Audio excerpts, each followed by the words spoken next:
Hello बच्चों, स्वागत है हमारे यूट्यूब चैनल फिजिक्स विद के उत्तम में। और आज हम लोग 12th क्लास की फिजिक्स में एक नया चैप्टर स्टार्ट करने जा रहे हैं। Chapter number 14। चैप्टर का नाम है अर्धचालक।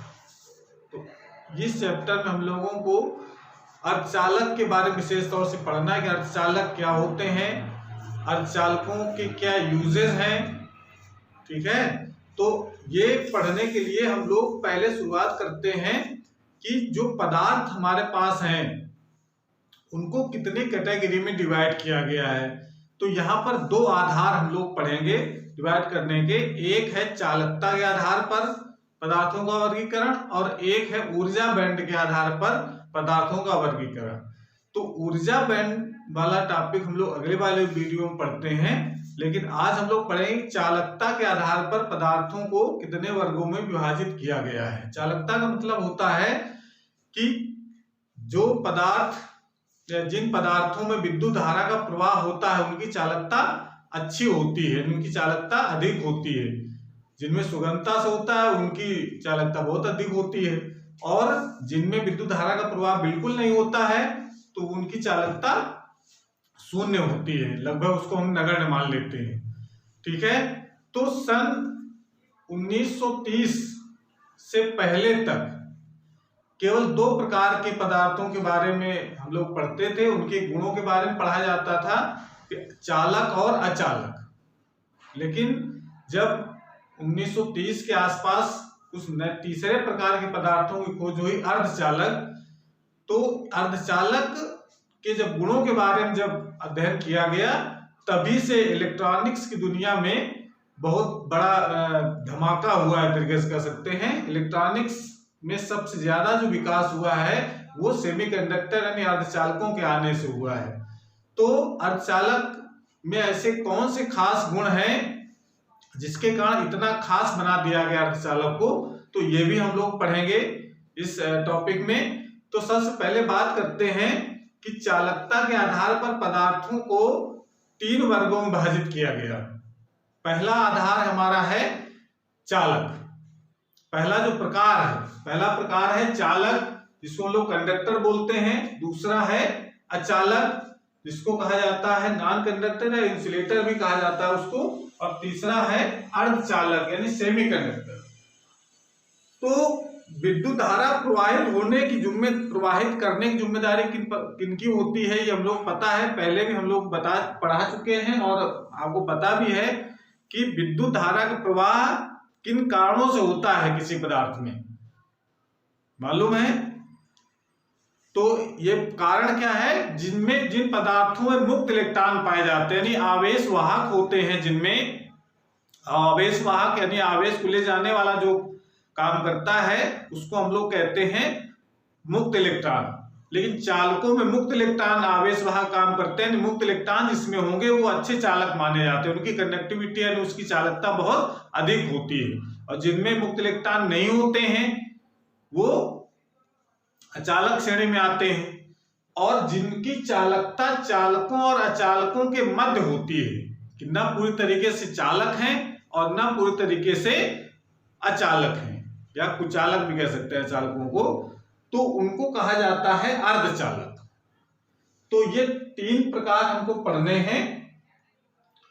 अर्धचालक को इस चैप्टर में विशेष तौर से बहुत डिटेल में पढ़ना है, लेकिन हमको कम से कम ये पता होना चाहिए कि चालक और अचालक होते क्या है। तो इसकी सिंपल सी परिभाषा है, आप छोटी क्लास में पढ़ते चले आ रहे हैं, इसको जल्दी से पढ़ लेते हैं। तो तीन वर्ग बनाए गए, चालक, अचालक और अर्धचालक। तो चालक का मतलब वे पदार्थ जिनमें विद्युत धारा का प्रवाह सुगमता पूर्वक होता है, चालक कहलाते हैं। अब चालकों में सबसे अच्छा चालक होता है चांदी, तांबा, एल्युमिनियम, ये सबसे अच्छे चालकों की श्रेणी में आता है। चांदी सबसे अच्छे चालक की श्रेणी रखा गया है, क्योंकि इसमें धारा का प्रवाह बहुत सुगमता पूर्वक हो सकता है। उसके बाद तांबा आता है, एल्युमिनियम है, लोहा, जितने मेटल होते हैं सब चालकों की श्रेणी में रखे गए हैं। और इनमें आवेश वाहक कौन से होते हैं, मुक्त इलेक्ट्रॉन, यानी मुक्त इलेक्ट्रॉन ही आवेश को जब कैरी करते हैं एक स्थान दूसरे स्थान पर, तभी विद्युत धारा का प्रवाह होता है।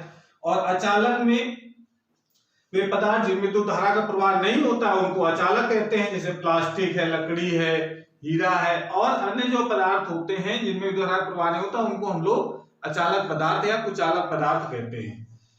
अब इनमें कहा जाए इसमें क्यों नहीं होता विद्युत धारा का प्रवाह, तो क्यों इसमें कारण से बता सकते हैं हम लोग, इसमें मुक्त इलेक्ट्रॉन नहीं होते हैं। अब मुक्त इलेक्ट्रॉन नहीं होंगे तो कोई विद्युत धारा का प्रवाह नहीं होता है। उसके बाद अर्धचालक, तो अर्धचालक में क्या होता है कि ये न चालक होते हैं पूरी तरीके से, इनकी चालकता बहुत अधिक नहीं होती, चालकों के समान नहीं होती है और अचालकों की तरह ये इनमें इनकी चालकता शून्य भी नहीं होती है।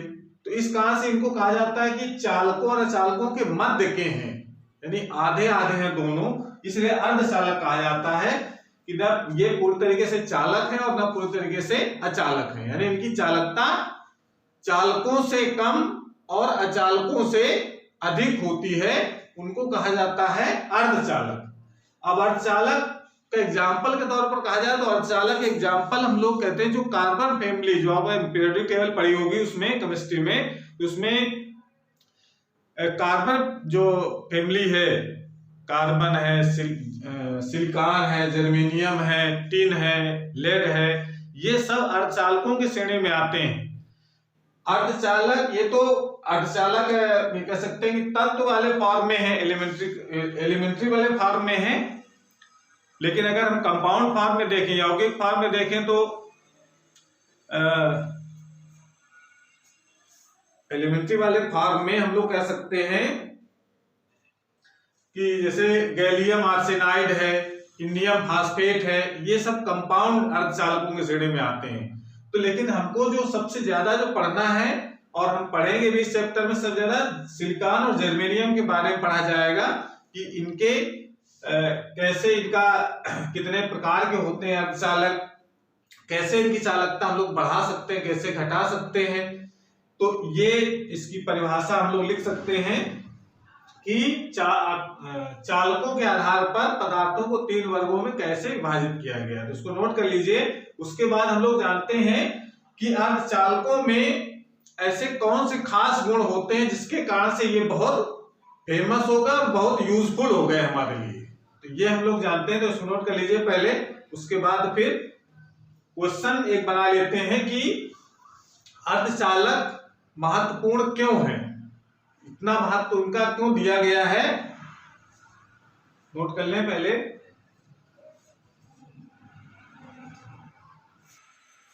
तो एक क्वेश्चन लिखिए पहले इसमें,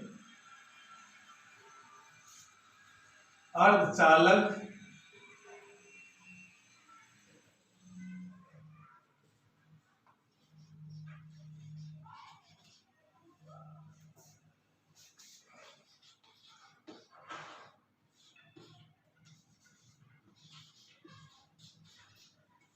क्यों महत्वपूर्ण है।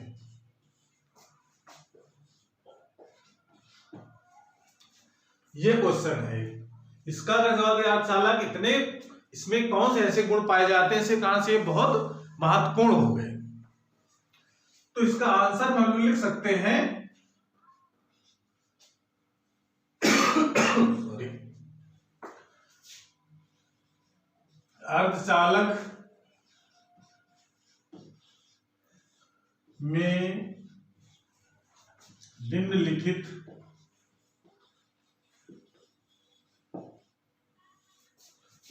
तो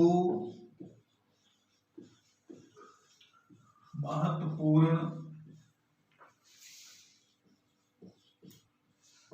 गुण पाए जाते हैं।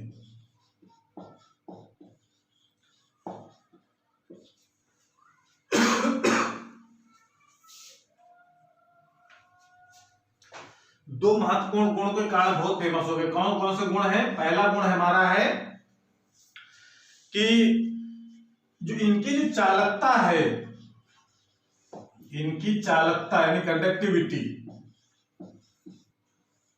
चालकता को नियंत्रित कर सकते हैं।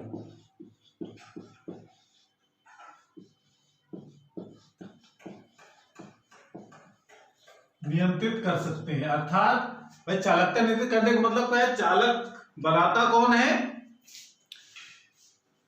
चालक बनाता कौन है? मुक्त इलेक्ट्रॉन। अब चूंकि सेमीकंडक्टर बात करेंगे तो हम लोग एक नया एक टर्म हम लोग पढ़ेंगे जिसको कहा जाता है होल्स यानी कोटर। तो अब इसमें देखो, अभी तक हम ये पढ़ रहे थे कि चालक चालक जो पदार्थ होते हैं जिनमें आवेश वाहक का काम करते हैं मुक्त इलेक्ट्रॉन, लेकिन अर्धचालकों की जब बात होगी तो इसमें दो प्रकार के आवेश वाहक होते हैं, एक इलेक्ट्रॉन और एक कोटर, जिनको हम लोग होल्स कहा जाता है। तो होल्स कैसे बनते हैं इसके बारे में हम लोग आगे पढ़ेंगे, आगे वाले वीडियो में पढ़ेंगे।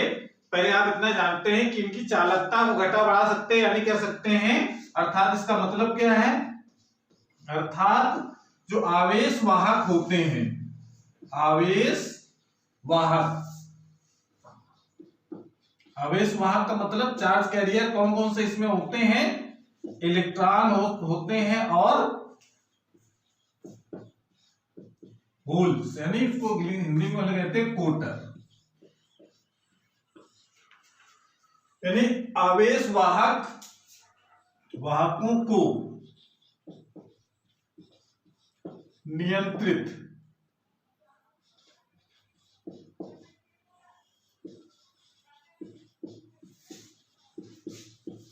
किया जा सकता है, ये इसकी विशेषता है।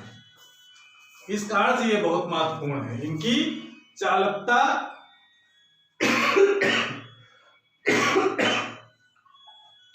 इसकी चालकता को नियंत्रित कर सकते हैं, अर्थात जो आवेश वाहक होते हैं उनको नियंत्रित किया जा सकता है, इनकी चालकता को घटा बढ़ा सकते हैं अपनी आवश्यकता के अनुसार। ठीक है, दूसरा इसमें दूसरा कौन सा गुण है कि ये जो होते हैं यानी इसमें कह सकते हैं, इसमें विद्युत धारा का प्रवाह एक ही दिशा में होता है। ये और एक महत्वपूर्ण गुण है कि जो सेमीकंडक्टर्स होते हैं उसमें विद्युत धारा का प्रवाह एक ही दिशा में होता है। एक ही दिशा में मतलब क्या है, जैसे अगर मान लेते हैं कोई हमारे पास एक कोई कंडक्टर है यानी कोई चालक पदार्थ है, तो अगर हम इधर से करंट भेजेंगे तो इधर करंट फ्लो हो जाएगी, लेकिन अगर कोई चालक है इधर से अगर करंट भेजेंगे तो इधर तक चले जाएगा। कोई कॉपर का वायर ले लीजिए आप यहां पर, ठीक है, और कॉपर के वायर में चाहे इधर से करंट भेजो तब भी दूसरी तरफ जाएगी, इस तरफ भेजो तब भी, यानी जब लेफ्ट से राइट, राइट से लेफ्ट किसी भी डायरेक्शन में करंट का फ्लो हो सकता है। लेकिन अगर सेमीकंडक्टर अगर हमारे पास है, सेमीकंडक्टर से बनी कोई युक्ति है, हम लोग पढ़ेंगे आगे, तो अगर कोई अर्धचालक पदार्थ से बनी अगर युक्ति है तो करंट की डायरेक्शन लेफ्ट से अगर दे रहे हैं तो राइट तो चली जाएगी, लेकिन अगर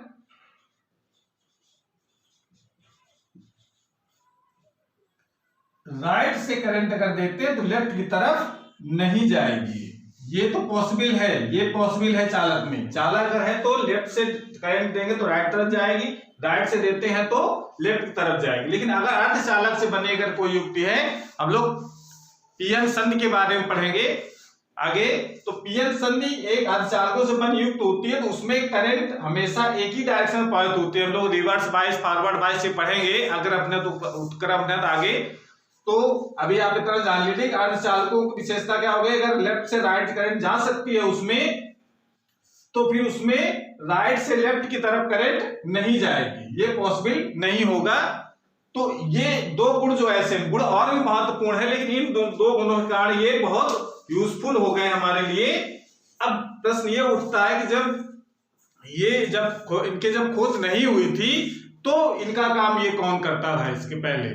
भाई अर्धचालकों खोज 1920 के आसपास हुई है, तो 1920 के से पहले जो आज अर्धचालक की तमाम डिवाइसें बनाई गई हैं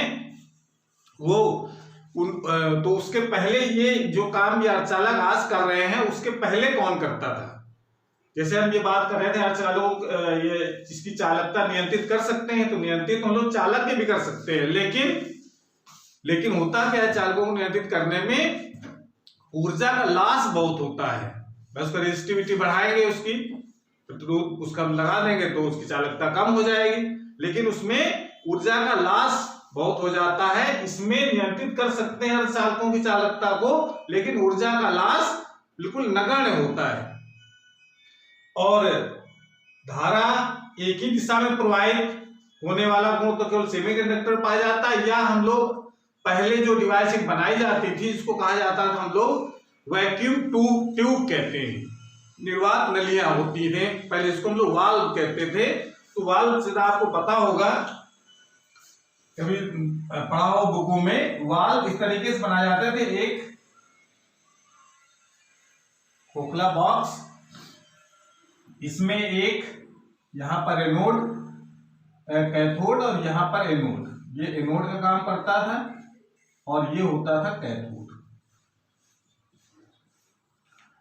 और इसको गर्म करने के लिए कैथोड में एक हीटर लगाया जाता था, ये हीटर लगा हुआ है यहां पर।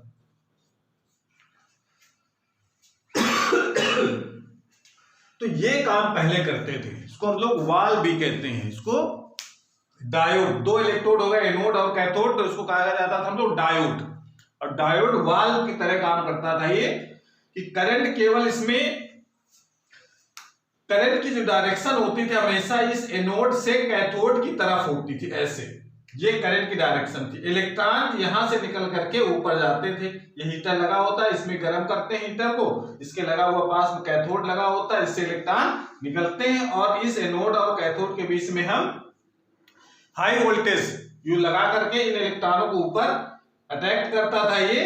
तो इसमें करंट, इलेक्ट्रॉन तो चलते थे इससे कैथोड से एनोड की तरफ, लेकिन करंट हमेशा इलेक्ट्रॉनों के अपोजिट डायरेक्शन में बहती थी। तो ये करंट इस एनोड से कैथोड की तरफ फ्लो होने लगती थी। तो इसका जो इलेक्ट्रॉन इसी डायरेक्शन में जाते थे, तो इसमें भी डायरेक्शन एक ही दिशा में होती थी केवल करंट की। अब यही काम अब ये करने लगे सेमीकंडक्टर। अब ये समस्या आ गई कि ये इसमें क्या कुछ कमियां थी जिसके कारण इसको हटा दिया गया। हाँ भाई, इसकी बहुत सारी कमियां थी इसमें। एक तो ये जो वाल्व हम लोगों को पढ़े जाते हैं, वाल्व का मतलब क्या होता है? वाल्व का मतलब होता है जिसमें एक ही डायरेक्शन में करंट का फ्लो हो। वाल्व कोई कहीं पर वाल्व लगे हो, जैसे मान लो कोई भी ट्यूब वाली गाड़ी है जिसमें साइकिल का ट्यूब हो चाहे मोटरसाइकिल का ट्यूब, उसमें एक वाल्व लगा होता है ट्यूब में, जिसमें हवा केवल बाहर से अंदर तरफ जा सकती है पंप के द्वारा, लेकिन उसको हम निकाल नहीं सकते हैं। तो उसको हम लोग वाल्व कहते हैं। हैंडपंप में लगे होते हैं, पानी नीचे से ऊपर आ जाता है पर ऊपर से नीचे नहीं जाता है। तो इसमें वो भी जिसमें एक ही डायरेक्शन में फ्लो हो रहा होता संभव हो, जिसमें करंट एक ही डायरेक्शन में फ्लो हो सकती है, उस वहां पर वाल्व सब यूज करते हैं। तो इसलिए इनको डायोड वाल्व कहा जाता था। डायोड वाल्व, ट्रायोड वाल्व ये चलते थे पहले। जो आजकल पीएन संधि डायोड या ट्रांजिस्टर जो आजकल काम कर रहे हैं, उनको भी हम लोग ट्रायोड कहते हैं, डायोड और ट्रायोड, लेकिन वाल्व नहीं कहा जाता उसमें। ये अब यहां पर देखिए, ये समस्या यहां पर ये आ गई कि जो डायोड वाल्व थे, एक तो बहुत बड़े आकार के होते थे, दूसरी चीज ये काफी कॉस्टली भी होते थे, और इनमें इनको चलाने के लिए बहुत अधिक ऊर्जा की आवश्यकता होती थी। इस कारण से ये सोचा गया कि अब एक नई चीज कोई खोजी जाए जिससे इनका रिप्लेस हो सके, जिससे हम ऊर्जा बचा सकें। तो अब ये अर्धचालकों की खोज तब से हुई। तो ये तो बहुत कम ऊर्जा में वर्क करते हैं। अब सोलर पैनल है, सूर्य की ऊर्जा पड़ती है, तुरंत वर्किंग में आ जाते हैं, करंट उत्पन्न करने लगते हैं। तो बहुत थोड़ी ऊर्जा में वर्किंग होती है। एलईडी बल्ब है, जो एलईडी बल्ब आजकल चल रहे हैं बहुत, तो ये ऊर्जा का बहुत कम लॉस करते हैं ये, ठीक है ना। और जो पहले जो बल्ब चलते थे जिसमें फिलामेंट लगा होता था, गर्म होता था, एनर्जी ऊष्मा बहुत उत्पन्न होती थी, तो बहुत ऊर्जा उसमें लॉस हो जाती थी। तो एलईडी में ऊर्जा का लॉस नहीं होता है और ये कम ऊर्जा पर भी काम करते हैं, ठीक है ना। और तो और इस तरीके से ये जितने भी इलेक्ट्रॉनिक्स पार्ट हैं, चाहे मोबाइल हो चाहे कंप्यूटर हो, ठीक है ना। अब जैसे इसकी सहायता से ट्रायोड वाल्व या डायोड वाल्व की सहायता जो इंस्ट्रूमेंट बने होते हैं, जैसे पहले टीवियां चलती थी, बड़े बड़े बॉक्स वाली टीवियां थी, उसमें ये डायट ट्रायड वाल्व यानी पिक्चर ट्यूब लगी होती थी, सीआरओ कहते थे, कैथोड रेज ऑसिलोग्राफ, ठीक है ना, सीआरओ लगा होता था उसमें। तो अब उसका आकार बहुत बड़ा था, बड़ा सा बॉक्स डिब्बा जैसा पीछे निकला रहता था, लेकिन अब रिप्लेस हो गया, उसकी जगह क्या लग गया है, एलईडी टीवी आने लगी, बहुत पतली हो जाती है, उसमें छोटे छोटे सेमीकंडक्टर का कभी पार्ट टीवी खोल के देखो, रेडियो खोल के देखो, ट्रांजिस्टर खोल के देखो, उसमें एक टॉफी के आकार के ऐसे 2 टांग वाली आपको चित्र दिखाई पड़ते हैं, ऐसे टॉफी जैसे होते हैं और उसमें 2 टांगे होती हैं ऐसे, ये डायोड होते हैं, सेमीकंडक्टर के बने होते हैं, या 3 टांगे होती है, किसी किसी में 3 टांग बनी होती है ऐसे, वो ट्रायोड होते हैं, डायोड ट्रायोड, ये सब सेमीकंडक्टर ही होते हैं। अब सेमीकंडक्टर 2 प्रकार के होते हैं, हम लोग पढ़ेंगे, पी टाइप और एन टाइप कैसे बनते हैं, ये हम लोग आगे आने वाले वीडियो में पढ़ेंगे। तो आज हम लोग ये पढ़ा हम लोगों ने कि इनकी आवश्यकता क्यों है। तो आवश्यकता के बारे में अगर कहा जाए तो सेमीकंडक्टर जो होते हैं ये बहुत ही सूक्ष्म आकार के कम ऊर्जा में काम करने वाले उपकरण हम इनकी सहायता से बना सकते हैं, ठीक है ना। तो इस तरीके से हम ये आज जान सकते हैं कि अर्धचालक क्यों महत्वपूर्ण हो गए हमारे लिए, ठीक है ना। 2 प्रॉपर्टी इसके लिए बहुत महत्वपूर्ण है, जिसके कारण से चालकों और अचालकों का के स्थान पर इसको ज्यादा महत्व दिया गया, अर्धचालकों का। तो इसको नोट कर लीजिए। उसके बाद हम लोग जो अगला जो टॉपिक हमारा रहेगा, अगले वाला जो वीडियो हम लेकर के आएंगे, उसमें हम ये पढ़ेंगे कि ऊर्जा बैंड क्या होते हैं। बहुत इंपॉर्टेंट टॉपिक है ऊर्जा बैंड, जो इंटर के एग्जाम की दृष्टि से बहुत महत्वपूर्ण होता है, और उसके आधार पर उसको इस जो पदार्थ है वो कैसे हर कैटेगरी की डिवाइड की गई है, ठीक है ना। तो इसको वो डिटेल में पढ़ेंगे। तो आज की क्लास हमारी एक बार समाप्त होती है, और अगली क्लास के लिए हम लोग तैयार होकर के आएंगे। पढ़ाई करते रहिए। Thank you.